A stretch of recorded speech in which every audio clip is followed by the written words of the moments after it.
What is up, home workout and bodyweight exercise fans? Jack, take it a little bit easy there. He's a little bit nervous today. In today's video, I'm actually going to be sharing Q&A video again because first of all, I forgot to share this one last week. Forgot I had it. And because also I wanted to tell you that my insight of the week video, which will be a video I do every week about workout stuff and fitness stuff in general, will be sometimes released on Fridays instead of Thursdays, because these are videos I want to really think through and go through over a day. So sometimes I want to review scientific studies and stuff like that. So I might need some more time, which means I'll be working on it both on Thursday and Friday, and usually releasing it on Friday. So really long ass intro, sorry for that, but check out the next Q&A video and I'll next time keep on training, brothers. What is up, home workout and bodyweight exercise fans? In today's video I'll be answering one of your questions again, specifically from the same person, Daniel. Daniel asked me yesterday, can you build a Bruce Lee physique with bodyweight exercise? You can check the video above or there if you haven't answered it yet. And today Daniel asked me, what are my thoughts on isometrics? Since Bruce Lee was again such a big proponent of isometrics, Daniel asks me what do I think of them? Do you really need to do them? How much muscle, how strong can you get with them? So here's the deal.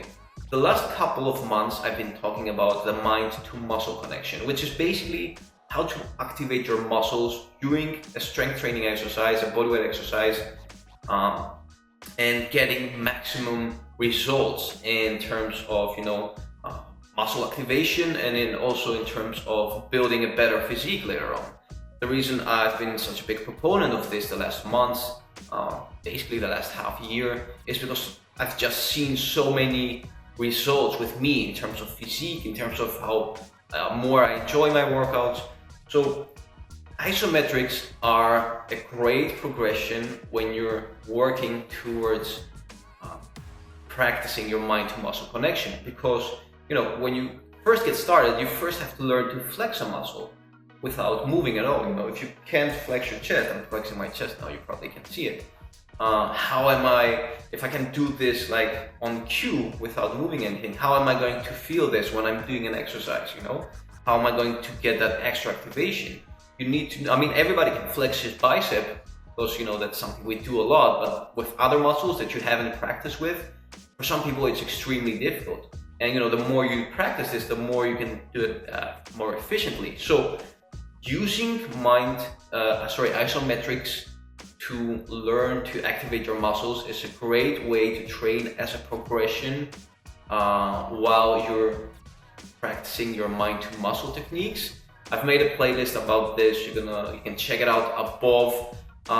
If you wanna check what the mind muscle connection is just by doing a pretty simple exercise, I think that's gonna help you understand it more. You can check out my push-up video on how to use mind to muscle connection with push-ups and getting greater chest results. So in general, my philosophy nowadays, my training philosophy with bodyweight exercises is that isometrics are part of bodyweight exercise. They should be something that slowly merges the more you train, because the more you learn to use your mind to muscle connection with bodyweight exercises, the greater control you gain over your body, the greater you connect, you communicate with your body, and that way you get better feedback, you can train harder, you can push yourself harder, you can get better results. Your workouts are also more fulfilling. Because I used to do bodyweight exercises, workouts for 2 years in the beginning without using the mind to muscle connection. I just got so bored, because I was just doing reps and sets, and that was all it was.